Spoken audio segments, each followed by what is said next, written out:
सुरू झाला आहे, म्हणून ते या ठिकाणी असं देखील चर्चा आता विरोधकांकडून केली जाते. अशी कोणाकडून केली जाते? तुमच्या विरोधात कोण आहे माझे विरोधक? कोण आहे? विरोधी विरोधक म्हणजे चर्चा पक्षातल्याच काही लोकांकडनं केली जाते की अंतर्गत वाद आहे आणि त्यामुळे ते उपस्थित नाहीये, काही असं आहे का? मी गरीब माणूस आहे, माझा कोणाशी वाद होऊ शकत नाही. मी माझ्या पक्षाचं काम करतोय, जे बरोबर येतील त्यांना घेऊन आमचं काम चालू आहे. रोहित पवार परदेशातनं लवकर येतील. सर, बावनकुळे म्हणतात आहेत की महाराष्ट्रात आणि संपूर्ण भारतामध्ये मोदींचं तुफान येणार आहे, त्यामुळे पालापाचोळ्यासारखे सर्व नेते जे आहेत ते मंडळी वाहून जातील म्हणून, आणि 45+ लोकसभा जागा आम्ही जिंकणार असा त्यांचा दावा आहे. बावनकुळे गल्ली बोळात फिरून अगला प्राईम मिनिस्टर कोण होना चाहिए हा प्रश्न कशाला विचारतायत? जर सगळीकडे पालापाचोळ्याने सगळे विरोधक उडून जाणार असतील तर मग बावनकुळे गल्ली बोळात फिरून पुढचे पंतप्रधान कोण होणार हे विचारायचे. अमृत नोनी आर्थो प्लस, ये एक प्रूवन फॉर्मूला है. इसमें मौजूद नोनी फल के गुण और आयुर्वेदिक जड़ी बूटियां शरीर को जरूरी पोषक तत्व देने के साथ साथ हड्डियों और जोड़ों के घिसने, उनमें होने वाले सूजन और दर्द को रोकने में मदद करता है. दर्द मुक्त जीवन के लिए अमृत नोनी ऑर्थो प्लस. त्यांना गरज का भासते? त्याच्यातच त्याचं उत्तर आलं. पण महाविकास आघाडीमध्ये फूट देखील पडणार आणि जे बडे नेते आहेत महाविकास आघाडीमधील ते लवकरच आमच्या स्टेजवरती दिसतील असा त्यांचा दावा आहे. सर, मग महाविकास आघाडीमध्ये अनबन आहे का? असं आहे, निवडणुकीच्या तोंडावर आशा असते लोकांना, त्यामुळं आशेपोटी लोक बोलत असतात. शेवटी सत्तेत येण्यासाठी ज्यांची ज्यांची मदत मिळवण्याची गरज आहे त्या सर्वांची मदत मिळवणे आणि काही होऊन सत्तेत बसणे असा प्रयत्न काही लोकांचा आहे. त्यामुळं सतत कोणी ना कोणीतरी आमच्या पक्षात येणार आहे असं सांगायची अहमक्या स्पर्धा समोरच्या बाजूला आहे. विरोधकांना नेस्तनाबूत करण्याचा, अर्थात विरोधी पक्षच या संपूर्ण लोकशाही प्रणालीमध्ये ठेवायचा नाही असं काही गणित जे आहे ते महायुतीने बांधलंय का? मला माहीत नाही त्यांचं गणित काय. हा प्रश्न त्यांना विचारला पाहिजे. त्यांचं गणित निवडणुकीकडे बघताना कसं आहे. पण विरोधक नसणं हे लोकशाहीला घातक ठरणार आहे आणि सातत्याने ते तीच भाषा वापरतात की सर्वच विरोधक जे आहेत ते आमच्या मंचावरती येतील. विरोधक नसणं आणि एकपक्षीय राजवट येणं म्हणजे चीनसारखं होईल आपलं. आणि प्रसारमाध्यमं ठामपणाने उभा राहत नसणं आणि प्रसारमाध्यमांच्यावरही वेगवेगळे दबाव आणणं म्हणजे लोकशाहीचा गळा घोटण्याचा शेवटचा कार्यक्रम. हे दोन्ही कार्यक्रम अरे पूर्ण होऊ दे ना. हे दोन्ही कार्यक्रम सध्या चालू आहेत असं दिसतंय.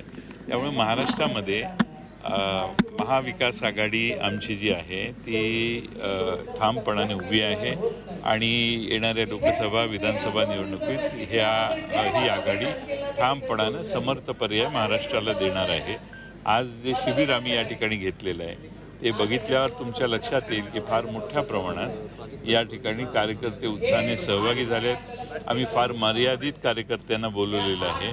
फक्त आणि फक्त 1765 लोकांना निमंत्रण दिलेलं आहे आम्ही. आणि त्यामुळं त्यात आम्ही जे आमचे तालुकाध्यक्ष आहेत, प्रदेश कार्यकारिणीचे सदस्य आहेत, जिल्हा अध्यक्ष आहेत आणि राज्यस्तरावरचे फ्रंटलचे अध्यक्ष आहेत आणि युवक जिल्हा अध्यक्ष आणि महिला जिल्हा अध्यक्ष एवढ्या मर्यादित स्वरूपात हे शिबिर आहे.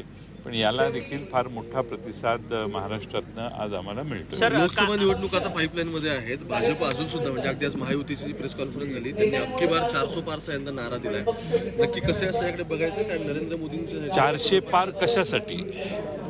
सिंपल मेजॉरिटीनेही देश चालू शकतो, पण 400 पार का? घटनेत बदल करण्यासाठी जे आवश्यक बळ आहे तेवढं बळ मिळवण्याचा प्रयत्न करायचा आहे का याचा विचार देशातली जनता आता करायला लागली आहे. सर, राष्ट्रवादीचं मागील अधिवेशनात जर पाहिलं तर राष्ट्रवादी एक संघ होती, आता पुन्हा शिर्डीचंच अधिवेशन होतंय, अनेक सहकारी नाही, कुठेतरी खंत वाटते. आमच्यातले बरेच सहकारी या विचाराला सोडून दुसऱ्या विचारात सहभागी झालेत याची खंत आहे. पण दुसरा एक समाधान आहे की मागच्या वेळी जे मागच्या लाईनीत बसलेले ते आता पुढं आलेत आणि पुढं बसण्याची त्यांना संधी मिळालेली आहे. बऱ्याच कालावधीने आमच्या पक्षामध्ये पुढची फळी आमच्या पक्षातनं बाहेर गेल्यामुळं त्यानंतरची मागची फळी आज पहिल्या रांगेत बसताना दिसते आणि हे नवनेतृत्व राष्ट्रवादी काँग्रेसचं महाराष्ट्राला देण्याचं काम आमचा पक्ष पवारसाहेबांच्या नेतृत्वाखाली करेल. सर शिर्डीत तुमचं हिंडनबर्ग प्रकरणाचा आता जस्ट नुकताच निकाल लागला. या सगळ्या प्रकरणामध्ये अदानी यांना आता क्लीन चिट मिळाली. त्यांनी ट्विट केले सत्यमेव जयते. काँग्रेस तुमचा मित्रपक्ष आहे, तो या संदर्भात अदानींवरती याच्या आधी पण टीका करत होता. नक्की आता या सगळ्या कशा गोष्टी अॅनलाइज करायच्या? मला माहीत नाही निकाल काय लागला. मी जरा त्याच्यावर अभ्यास करेन. मला या क्षेत्राचा अभ्यास कमी आहे. अभ्यास करून मी आपल्याशी नक्की बोलेन. सर तुमचं शिर्डीमध्ये शिबिर होतं आणि काल शिर्डीच्याच काँग्रेसच्या शहराध्यक्षांवरती हल्ला झालेला आहे. खरं तर या गोष्टीकडे कसं पाहतात? तेच शहराध्यक्ष काल शरद पवारांच्या कार्यक्रमाला देखील तिथे उपस्थित होते. राजकीय कार्यकर्ते नेते यांच्यावर हल्ला करणे आणि त्यांचा आवाज दाबण्याचं काम आता जरा जास्त वेगात निवडणुकांपर्यंत चालेल असं मला वाटतंय.